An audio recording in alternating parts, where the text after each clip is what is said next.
Hello everyone, welcome back to our YouTube channel ABC of commerce.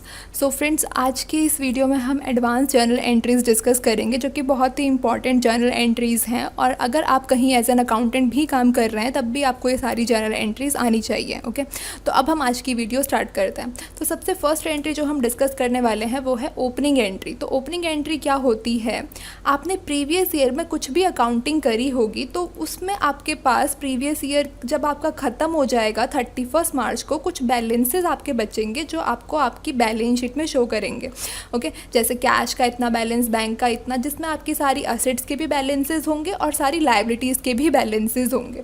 Okay, तो आपको क्या करना होगा, ये सारे बैलेंसेस को आपको नेक्स्ट ईयर में कैरी फॉरवर्ड करना होगा। उसके लिए आपको एक एंट्री पास करनी होगी जिसको हम बोलते हैं ओपनिंग एंट्री। ओके, बट यहाँ पर आपको क्या चीज़ ध्यान देनी है, जब आप करंट ईयर में बैलेंसेस कैरी फॉरवर्ड करेंगे तो यहाँ पर देखिए जो आपकी असेट साइड का टोटल है वो आपकी लायबिलिटी साइड के टोटल से मैच नहीं कर रहा है। जबकि हमारी अकाउंटिंग इक्वेशन क्या कहती है, हमारी असेट्स इक्वल होनी चाहिए लायबिलिटी प्लस कैपिटल के। ओके, तो यहाँ पर जबकि हमारी असेट आ रही है 2,60,000 और लायबिलिटीज़ आ रही है 1,80,000। ओके, तो आपको यहाँ पर ध्यान क्या देना है, जब आप नेक्स्ट ईयर में 1 अप्रैल को बैलेंसेस कैरी फॉरवर्ड करेंगे तो ये जो लायबिलिटी साइड का डिफरेंस है 80,000 का, ये आपको यहाँ पर एडजस्ट करना है कैपिटल में। ओके, तो इसके लिए आपको एक एंट्री पास करनी होगी। वो आपको एंट्री इस तरीके से करनी है, जैसे आपकी जो भी असेट है, जैसे कैश यहाँ पर आपकी असेट है 50,000 तो आप उसको डेबिट कर देंगे। ऐसे ही बैंक को डेबिट कर देंगे 80,000 से, मशीनरी 1 लाख से, स्टॉक डेबिट कर देंगे। और उसके बाद आपकी आ जाती है liability. Okay, 90,000 loan from bank और लोन फ्रॉम राम 90,000। अब यहाँ पर देखिए आपकी दोनों साइड का टोटल इक्वल नहीं होगा। ये है 2,60,000 और ये है 1,80,000। तो जो 80,000 का डिफरेंस है वो हमने डाल दिया कैपिटल में। ओके, वहीं अगर मान लीजिए अगर आपकी ये वाली साइड ज़्यादा होती, मतलब लायबिलिटीज़ ये क्रेडिट साइड ज़्यादा होती और डेबिट साइड कम होती, तो आप डिफरेंस यहाँ पर एडजस्ट कर देते गुडविल के नाम से। ओके, गुडविल को आप यहाँ पर डेबिट कर देते। तो इस तरीके से आपको बैलेंसेस एडजस्ट कर कर एक ओपनिंग एंट्री पास करनी होती है 1 अप्रैल को। ओके, जब आपका फाइनेंशियल ईयर स्टार्ट हो रहा होता है। ओके, इसके बाद नेक्स्ट हम देखते हैं आउटस्टैंडिंग एक्सपेंस। अब इसकी डेफिनेशन क्या होता है आउटस्टैंडिंग एक्सपेंस, ये ऑलरेडी हमने डिस्कस करा हुआ है बेसिक अकाउंटिंग टर्म में। अगर आपने वो वीडियो अभी तक नहीं देखी तो आप उन वीडियोस को जाके देख सकते हैं। ओके, 3 पार्ट्स हमने उसके कवर किए थे, तो उसमें से आपको एक पार्ट में जो है ये आउटस्टैंडिंग एक्सपेंस की डेफिनेशन मिल जाएगी। अब यहाँ पर हम डायरेक्ट जो है एग्जाम्पल के साथ स्टार्ट करते हैं। तो यहाँ पर एग्जाम्पल हमने लिया है, मान लीजिए हमने 11 महीने की सैलरी पे करी 1,10,000 बाय चेक।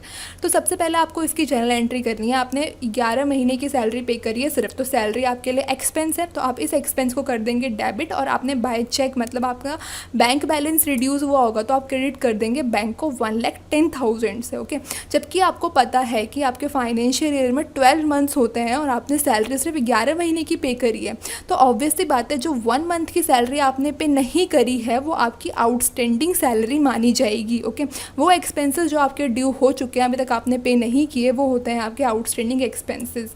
ओके, तो ये जहाँ पे जो 1 मंथ की सैलरी है 10,000 पर मंथ के हिसाब से यहाँ पर हम सैलरी दे रहे हैं, तो यहाँ पर जो 10,000 1 मंथ की सैलरी है वो हमने नहीं पे करी, तो वो है आउटस्टैंडिंग सैलरी।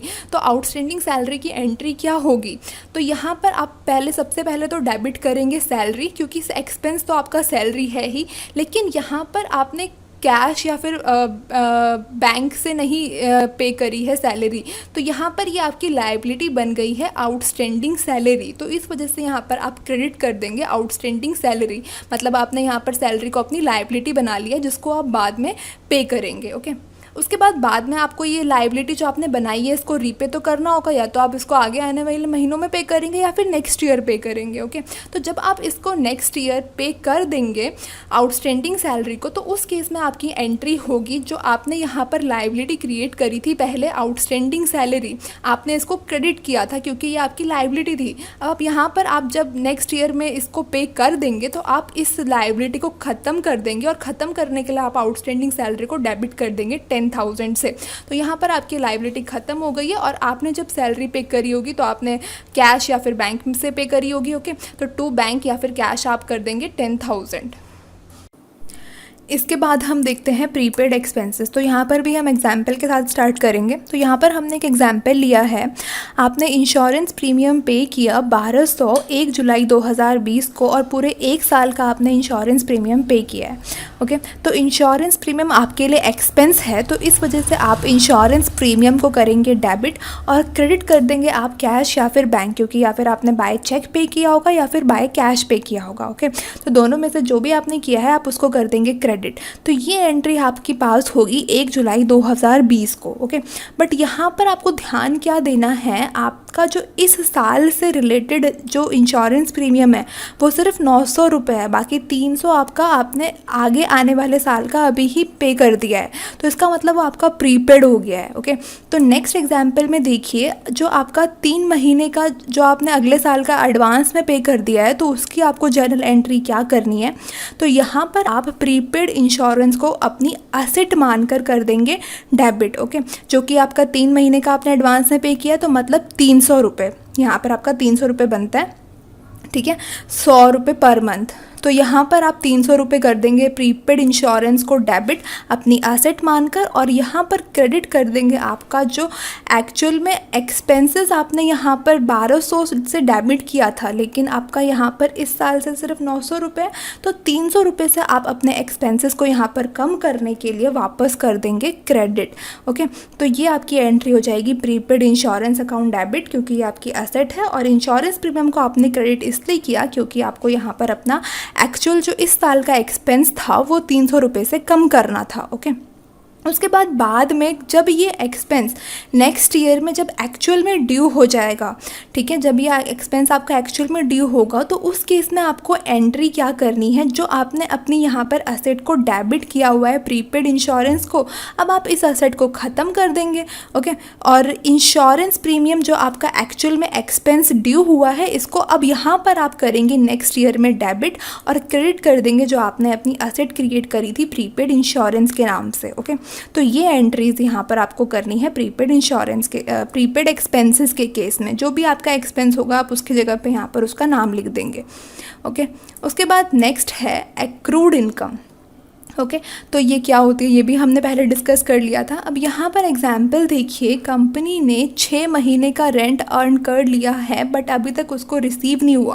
कहने का मतलब कि कंपनी ने अपनी सर्विसेज तो दे दी, बट सर्विसेज देने के बदले में जो उसको इनकम मिलनी थी वो इनकम उसको अभी तक रिसीव नहीं हुई है। तो इस केस में आपको क्या जर्नल एंट्री करनी है, तो एंट्री देखिए, आपको यहाँ पर एक्रूड रेंट को करना है डेबिट, क्योंकि जो आपने सर्विसेज आज दे दी हैं उसके बदले में आपको इनकम नहीं मिली, लेकिन फ्यूचर में तो आपको इनकम मिलेगी ना, तो आप उसको यहाँ पर एक्रूड रेंट को अपनी एसेट मानकर कर देंगे डेबिट 12,000 से, और क्रेडिट यहाँ पर आप कर देंगे जो आपकी एक्चुअल इनकम है, और आपकी यहाँ पर रेंट जो है वो इनकम है, तो रेंट को कर देंगे क्रेडिट। ओके, उसके बाद देखिए, जब यहाँ पर नेक्स्ट मंथ्स में या फिर नेक्स्ट ईयर में जब आपको ये एक्चुअल में जो रेंट आपका ड्यू हो चुका था वो आपको रिसीव हो जाएगा, तो उस केस में आप यहाँ पर क्या एंट्री करेंगे, यहाँ पर आप करेंगे बैंक को डेबिट, क्योंकि या फिर बाय कैश या फिर बाय चेक आपको आपका रेंट मिल जाएगा। तो यहाँ पर हमने कर दिया बैंक को डेबिट पूरे 12,000 से, और क्रेडिट कर देंगे जो हमने हमारी एसेट क्रिएट करी थी। अब ये एसेट हमारी ख़त्म हो चुकी है, इसके बदले में क्योंकि हमें यहाँ पर रिसीव हो चुकी है पेमेंट, तो एक्रूड रेंट को हम यहाँ पे क्रेडिट कर देंगे जब हमारा एक्चुअल में हमें रिसीव हो जाएगा। ओके, उसके बाद ऐसे ही देखिए, अनअर्न्ड इनकम के केस में आपको क्या एंट्रीज करनी है। तो एग्जाम्पल के लिए, कंपनी ने एडवांस में ही रिसीव कर लिया पूरे साल का रेंट 24,000 रुपये।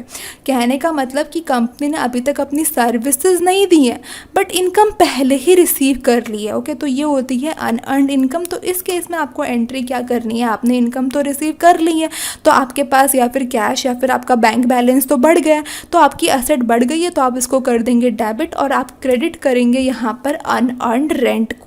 ओके, ये एंट्री करनी है। उसके बाद में जब एक्चुअल में आप ये जो रेंट आपने एडवांस में रिसीव कर लिया है, जब आपका ये एक्चुअल में ड्यू होगा तो उस केस में आपको एंट्री करनी है। जो आपने वहाँ पर अनअर्न्ड रेंट को किया था क्रेडिट, आप यहाँ पर उसको कर देंगे डेबिट और क्रेडिट कर देंगे आपकी एक्चुअल में जो इनकम है वो है रेंट। तो ओके, तो यहाँ पर आप उसको क्रेडिट कर देंगे। तो ये एंट्री आपको अनअर्न्ड इनकम के केस में करनी है।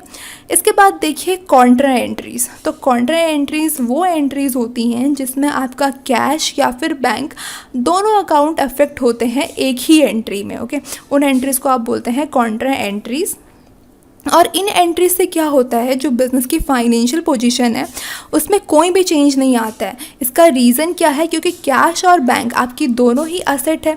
एक असेट आपकी इंक्रीज़ होगी तो आपकी दूसरी डिक्रीज़ होगी, तो कोई आपका चेंज नहीं आएगा। एग्जाम्पल क्या क्या हो सकते हैं कॉन्ट्रा एंट्रीज़ के, देखिए सबसे पहले जैसे आपने कैश डिपॉजिट किया बैंक में, तो आप इस केस में एंट्री क्या करेंगे, आपने कैश बैंक में डिपॉजिट किया तो आपका बैंक बैलेंस बढ़ेगा तो आप बैंक को करेंगे डेबिट, और आपके पास से कैश आपका डिक्रीज़ हो जाएगा तो कैश को कर देंगे क्रेडिट। ओके, तो यहाँ पर देखिए कैश और बैंक दोनों अकाउंट अफेक्ट हो गए हैं, तो इसको आप बोलेंगे कॉन्ट्रा एंट्री। और देखिए आपकी पहले भी असेट आपको कैश में आपको जो अमाउंट दिख रहा था वो भी आपको असेट साइड दिखता, अब आपको बैंक में दिखेगा तो वो भी असेट साइड दिखेगा। ओके, एक तरीके से कैश कम हो रहा है और वही दूसरी तरफ बैंक बढ़ रहा है, तो कोई चेंज नहीं होगा फाइनेंशियल पोजीशन में। उसके बाद देखिए कैश विड्रॉ फ्रॉम बैंक, ये भी आपकी कॉन्ट्रा एंट्री होगी। कैसे, अगर आप कैश विड्रॉ करते हैं बैंक से तो आपका बैंक कम हो जाएगा, तो आप बैंक को करेंगे क्रेडिट, और आपके पास कैश आ जाएगा अब, तो आप यहाँ पर कैश को करेंगे डेबिट। ओके, तो यहाँ पर भी आपका कैश और बैंक दोनों अकाउंट अफेक्ट हो रहे हैं। इसके बाद देखिए अगर आप एक ब्रांच से, आपकी जैसे बैंक अकाउंट, एक कोई बैंक अकाउंट होगा, आपने उस बैंक अकाउंट से किसी दूसरे बैंक अकाउंट में ट्रांसफ़र कर दिया। एग्जाम्पल के लिए आपने SBI बैंक से अमाउंट ट्रांसफ़र कर दिया, कुछ अमाउंट PNB बैंक में, तो आपका यहाँ पर अब PNB बैंक अकाउंट का बैलेंस बढ़ जाएगा, तो आप उसको कर देंगे डेबिट और क्रेडिट कर देंगे आप SBI बैंक अकाउंट को, क्योंकि अब आपका उसका बैलेंस जो है रिड्यूस हो जाएगा। ओके, उसके बाद देखिए आपने कैश ट्रांसफ़र कर दिया पेटी कैश में। पेटी कैश आपका होता है जैसे जो आपके छोटे मोटे खर्चे होते हैं ना बिज़नेस के, डे टू डे एक्सपेंसेस जैसे कि स्टेशनरी और बाकी मिसलेनियस एक्सपेंसेस हो गए, तो उसके लिए हम एक अलग से अकाउंट बना देते हैं पेटी कैश के नाम से, जिसमें से हम सारे एक्सपेंसेस इस टाइप के पे करते हैं। ओके, तो आपने कैश ट्रांसफ़र करा है पेटी कैश में, तो आपका कैश कम हो गया तो कैश को करेंगे क्रेडिट और पेटी कैश का अमाउंट बढ़ जाएगा तो उसको आप करेंगे डेबिट। ओके, तो ये एंट्री आप, ये सारी एंट्रीज जो आपकी 4 एंट्रीज थी ये आपकी मानी जाएंगी कॉन्ट्रा एंट्री। ओके, जिससे आपकी कोई फाइनेंशियल पोजीशन चेंज नहीं होगी। उसके बाद नेक्स्ट टॉपिक देखिए, accounting treatment of any expenses paid before the asset is ready for use. मतलब अगर आप कोई भी असेट पे एक्सपेंस कर रहे हैं उसको यूज़ करने से पहले, तो उस केस में आप उसका क्या अकाउंटिंग ट्रीटमेंट करेंगे उस पर्टिकुलर एक्सपेंस का। ओके, यहाँ पर देखिए अगर आपने कोई भी असेट यूज़ करने से पहले उस पर अगर आप कोई भी एक्सपेंस पे करते हैं ना, तो वो आपका कैपिटल एक्सपेंडिचर ही माना जाता है। जैसे अगर आप कोई असेट परचेज कर रहे हैं तो वो आपका कैपिटल एक्सपेंडिचर ही माना जाता है। उसी तरीके से आप उसको यूज़ करने से पहले अगर आप उस पर कोई एक्सपेंस पे कर रहे हैं छोटा मोटा, तो वो भी आपका कैपिटल एक्सपेंडिचर ही माना जाएगा, क्योंकि वो एक्सपेंस भी आपको जो है आपको पूरी उस एसेट की लाइफ में एक ही बार पे करना होगा। ओके, तो इस वजह से ऐसे एक्सपेंसेस को हम उन असेट्स की कॉस्ट में ही ऐड कर देते हैं। ओके, इस तरीके के एक्सपेंसेस हो सकते हैं जैसे कि आपका कैरेज आपने पे किया, इरेक्शन चार्जेस पे किए, इंस्टॉलेशन चार्जेस पे किए। ओके, इस तरीके के एक्सपेंसेस। एग्जाम्पल देखिए यहाँ पर, जैसे आपने एक मशीनरी परचेज़ करी 90,000 की और इस पर आपने उसको लाने पे कैरेज पे किया 6,000 का और इंस्टॉलेशन चार्जेस अलग से पे करे 4,000 के। ओके, तो आपको यहाँ पर अब एंट्री क्या करनी है, मशीनरी अकाउंट को आपको डेबिट 90,000 से ना करके पूरा 1 लाख से डेबिट करना है। ओके, 1 लाख कैसे, 90,000 तो आपकी मशीनरी की कॉस्ट और 6,000 जो आपने उस पर रिपेयर पे किया और 4,000 जो आप 6,000 जो आपने उस पर कैरेज पे किया और 4,000 जो आपने उसके इंस्टॉलेशन चार्जेस पे किए, तो सारा मिला के 1 लाख से आप पूरा मशीनरी अकाउंट को डेबिट करेंगे और क्रेडिट कर देंगे बैंक अकाउंट को। ओके, तो ये एंट्री आपको करनी है। बट मशीनरी को यूज़ करने के बाद, जैसे आपने 1 महीने यूज़ किया, 6 महीने यूज़ किया, साल भर यूज़ किया, उसके बाद अगर आप उस पर कोई एक्सपेंस पे कर रहे हैं, जैसे आपने रिपेयर कराई उस मशीनरी की, तो उस केस में आपको मशीनरी अकाउंट को डेबिट नहीं करना। उस केस में आपको वहाँ पर पर्टिकुलर एक्सपेंस डेबिट करना है, जैसे repair and maintenance account debit to cash या फिर बैंक। ओके, तो ये आपको एंट्री करनी है। इसके बाद देखिए बैड डेब्ट्स। बैड डेब्ट्स क्या होते हैं, अगर जो आपने जैसे क्रेडिट सेल करी है आपने डेटर्स को, तो अगर आपको उन डेटर से अमाउंट नहीं मिल पाता है तो उसको आप बोलते हैं बैड डेब्ट्स, जो कि कंपनी के लिए लॉस है, और लॉस है तो हमें पता है कि हमेशा डेबिट ही होगा। ओके, तो यहाँ पर हमने एक एग्जाम्पल लिया है। देखिए, हमने सोहन को 80,000 की गुड्स सोल्ड करी 1/4 को, ठीक है। तो इसकी आपको एंट्री करनी है। सबसे पहले एंट्री हो जाएगी Sohan account debit to sales account. Okay, Sohan आपका डेटर है, आपने डेबिट कर दिया, और सेल्स को आपने क्रेडिट कर दिया 80,000 से। ओके, क्योंकि सेल्स आपकी इनकम है और सेल्स हमेशा आपकी क्रेडिट होती है। लेकिन हमें पूरे साल में सोहन से सिर्फ 70,000 ही मिले, जबकि हमने उसको एक्चुअल में सेल करी थी 80,000 की। ओके, बट हमें उससे सिर्फ 70,000 मिले। तो इस केस में आपको एंट्री क्या करनी है, 70,000 आपको मिल गए तो आप बैंक को डेबिट कर देंगे 70,000 से, और बाकी के 10,000 जो आपको नहीं मिले वो 10,000 आपके लिए हो गए हैं बैड डेब्ट्स। ओके, जो आपके अब सोहन से इररिकवेबल हो गए हैं, तो एक्सपेंस है आपके लिए, तो इसको आप करेंगे डेबिट। और सोहन जो आपका डेटर था उसको आप पूरे से ख़त्म कर देंगे, क्योंकि आपने उसको क्रेडिट भी किया था, सॉरी डेबिट भी किया था 80,000 तो अब आप उसको क्रेडिट भी कर देंगे 80,000 से। ओके, तो ये आपको एंट्री करनी है इस केस में। तो कहने का मतलब बैड डेब्ट्स आपके हमेशा डेबिट होंगे, क्योंकि वो आपके लिए एक्सपेंस है। ओके, लेकिन इन फ्यूचर मान लीजिए कि नेक्स्ट ईयर या फिर आगे आने वाले नेक्स्ट मंथ्स में कोई भी जो भी आपकी सिचुएशन है, उस केस में आपको ये 10,000 रुपये जो आपके बैड डेब्ट्स हो चुके थे ये आपको अब वापस मिल जाते हैं। तो ये आपके लिए अब हो जाएंगे बैड डेट रिकवर्ड, और बैड डेट रिकवर्ड हो गए हैं तो इसका मतलब अब ये हो गई है आपकी इनकम। तो इस केस में आपको क्या एंट्री करनी होगी, तो यहाँ पर आपको पैसे मिल गए हैं तो कैश या फिर बैंक को आप करेंगे डेबिट, क्योंकि आपकी अब एसेट बढ़ी है तो आपने इसको किया डेबिट 10,000 से, और क्रेडिट आपने करा बैड डेट रिकवर्ड को। ओके, क्योंकि अब यहाँ पर बैड डेट रिकवर्ड आपकी इनकम है, बैड डेट को क्रेडिट नहीं करना, बैड डेट रिकवर्ड को क्रेडिट करना है, क्योंकि आपकी इनकम है बैड डेट रिकवर्ड। ओके, तो ये एंट्री आपको करनी है। इसके बाद देखिए ड्राइंग आपको पता है ऑनर जो अपने पर्सनल यूज़ के लिए विड्रॉ करता है, तो ऑनर अपने पर्सनल यूज़ के लिए कुछ भी विड्रॉ कर सकता है। इनमें से कैश विड्रॉ कर सकता है, बैंक से कुछ अमाउंट विड्रॉ कर सकता है, कोई असेट विड्रॉ कर सकता है, और गुड्स विड्रॉ कर सकता है। ओके, तो सारे केसेस में आपको ध्यान क्या रखना है, ड्राइंग आपकी हमेशा होती है डेबिट, जो कैपिटल होती है उसका वाइस वर्सा होता है ड्राइंग। ओके, मतलब हम कैपिटल में से ड्राइंग को माइनस करते हैं, तो इस वजह से हम हमेशा ड्राइंग को करते हैं डेबिट। तो आपको एंट्री कुछ इस तरीके से करनी है, ड्राइंग आपको करनी है डेबिट। फिर चाहे आपने अगर कैश में कुछ विड्रॉ करा है कंपनी से तो आप क्रेडिट कर देंगे कैश, अगर बैंक से कुछ अमाउंट विड्रॉ किया है तो क्रेडिट कर देंगे बैंक, अगर कोई एसेट विड्रॉ कर रही है जैसे लैपटॉप वगैरह इस तरीके से तो आप उस पर्टिकुलर असेट को कर देंगे यहाँ पर क्रेडिट। अगर गुड्स विड्रॉ करिए तो आपको यहाँ पर क्रेडिट करना है परचेजेस, ना कि गुड्स। ओके, क्योंकि वहाँ पर आपकी जो परचेजेस हैं वो कम हो जाएंगी, तो यहाँ पर आप क्रेडिट कर देंगे परचेजेस। ओके, तो ये एंट्रीज आपकी रहेंगी सारी ड्राइंग के केस में। ओके, इसके बाद नेक्स्ट देखिए चैरिटी। अब चैरिटी आपको पता है आपके लिए एक्सपेंस है, और एक्सपेंस आपका हमेशा डेबिट होता है। ओके, चैरिटी भी आपकी कैश या फिर बैंक के थ्रू, चेक के थ्रू आप कर सकते हैं। ओके, तो इस केस में आपको क्या एंट्री क्या होगी, आपकी चैरिटी आपका अकाउंट हमेशा होगा डेबिट। अगर आपने कैश में चैरिटी पे करी है तो आप कैश को कर देंगे क्रेडिट, अगर बाय चेक कहीं पे किया है कुछ तो वहाँ पर आप बैंक को कर देंगे क्रेडिट। अगर आपने जो गुड्स जो आप जिस भी चीज़ का आपका बिजनेस है, अगर आपने उस गुड्स को कहीं एज अ चैरिटी कहीं दे दिया है तो आप क्रेडिट करेंगे परचेजेस। ओके, तो ये एंट्री आपको करनी है, यही केसेस होंगे आपके चैरिटी के। उसके बाद देखिए लॉस। अब लॉस जैसे मतलब ड्यू टू फायर, थेफ्ट, मतलब कोई भी नेचुरल क्लैमिटी से, मतलब जो अनसर्टेन है इस तरीके से, मतलब अगर कोई भी लॉस हो जाता है हमें तो उस केस में आपको क्या करना है। ठीक है, एग्जाम्पल हमने यहाँ पर लिया है, तो यहाँ पर हमने एग्जाम्पल कुछ इस तरीके से लिया है। मान लीजिए 1 लाख की गुड्स थी आपकी और वो बाय फायर आपकी डिस्ट्रॉय हो गई है।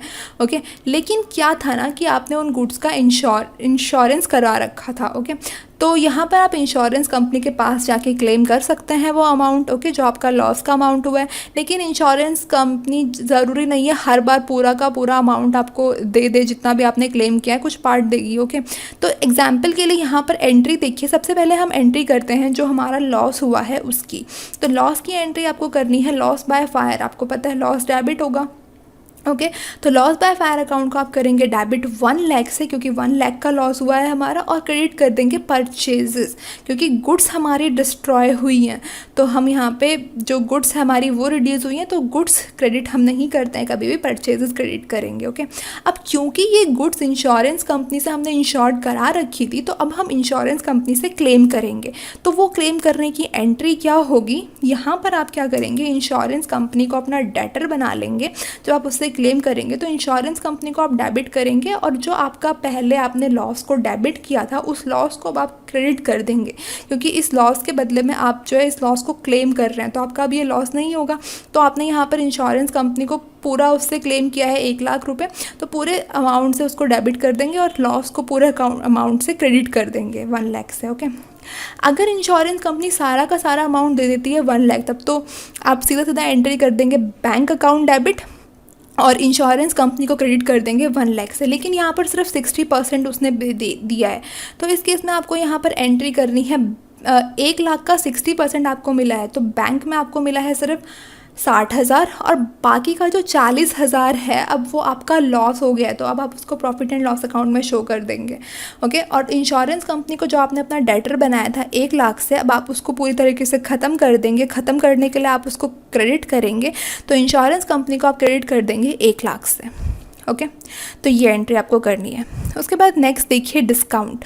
डिस्काउंट हम देख रहे हैं सेलर की बुक में हम देख रहे हैं। ओके तो डिस्काउंट के बारे में हमने डिस्कस किया था, ट्रेड डिस्काउंट, कैश डिस्काउंट। तो यहाँ पर एग्जांपल देखिए, यहाँ पर हमने गुड्स सेल करी हैं हर्ष को 50,000 की, जिसमें हमने 20% उसको ट्रेड डिस्काउंट दिया और 5% कैश डिस्काउंट।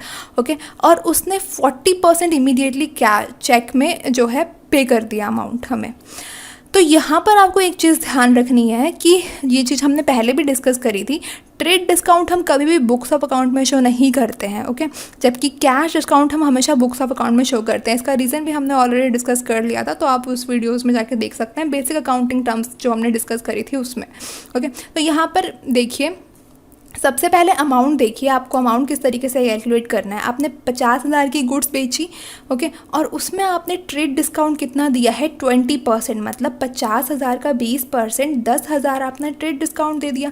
इसका मतलब आपका जो बिल बनेगा ना वो आपका 40,000 का बनेगा, ना कि 50,000 का। तो आप जब भी आप बुक्स ऑफ अकाउंट में अपनी रिकॉर्डिंग करेंगे सेल्स की, तो आपको 40,000 से करनी है हर जगह, ना कि 50,000 से। ओके तो ये चीज़ आपको ध्यान रखनी है। जो 10,000 का ट्रेड डिस्काउंट है ये आपका कहीं भी नहीं शो करेगा। उसके बाद कैश डिस्काउंट देखिए, अब कैश डिस्काउंट हम जो देते हैं वो सिर्फ हम कैश पेमेंट पे देते हैं, और हमें उसमें मतलब कैश या फिर बाय चेक जो भी हमें पेमेंट मिल गई है उस पर हम कैश डिस्काउंट देंगे। तो बाय चेक हमें सिर्फ 40% मिला है। ओके तो सिर्फ हमें पहले 40% निकालना होगा, ठीक है। तो 40,000 का 40% आएगा 16,000, तो 16,000 पे हमने इसको 5% का कैश डिस्काउंट दिया, जो कि है 800 रुपये। ओके तो अब एंट्रीज़ देखिए, हम अलग अलग एंट्री पहले देखेंगे, उसके बाद में कंबाइन। सबसे पहले सेल्स की एंट्री देखिए, आपने हर्ष जो आपका डेटर था आपने उसको डेबिट कर दिया 40,000 से, और सेल्स आपने क्रेडिट कर दी 40,000 से। ये हो गई नॉर्मल सिंपल सी सेल्स की एंट्री। ओके उसके बाद देखिए यहाँ पर आपको नेक्स्ट एंट्री क्या करनी है, हमने यहाँ पर उससे 40% बाय चेक रिसीव कर लिया था, ठीक है। तो यहाँ पर हम जो है उसको क्रेडिट कर देंगे हर्ष को 16,000 से। ओके क्योंकि ये जो डेटर था 40,000 का, अब इसको हम 16,000 से कम कर रहे हैं, क्योंकि इतना अमाउंट जो है हमें इससे मिल गया है।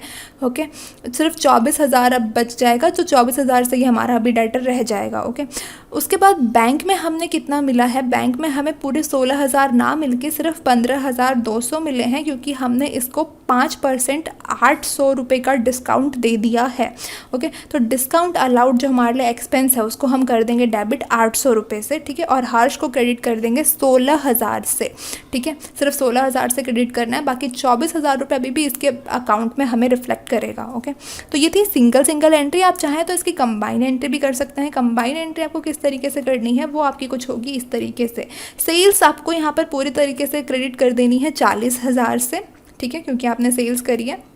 और यहाँ पर आपको हर्ष को डेबिट करना है 24,000 से, क्योंकि 40% तो ऑलरेडी हमने उससे रिसीव कर लिया है ना, तो 40% जो हमने रिसीव कर लिया है उसको छोड़ के जो बाकी का 60% है वो उसका अभी भी डेटर्स वो रहेगा उसके हिसाब से, ठीक है। तो यहाँ पर 24,000 से हम इसको करेंगे डेबिट, और बैंक में हमें मिल गए हैं 15,200 और 800 रुपये का हमने डिस्काउंट दे दिया है। ओके, तो ये जो आएगा इसका टोटल आएगा आपका 40,000। ओके, तो इस तरीके से ये आपकी हो जाएगी कंबाइन एंट्री। तो इस तरीके से ये आपकी कुछ थी मोस्ट इम्पॉर्टेंट एंट्रीज़। ओके, तो आज की इस वीडियो के लिए इतना ही। अगर आपको इससे रिलेटेड कोई भी डाउट है तो आप कमेंट बॉक्स में क्वेश्चन करके पूछ सकते हैं। ओके।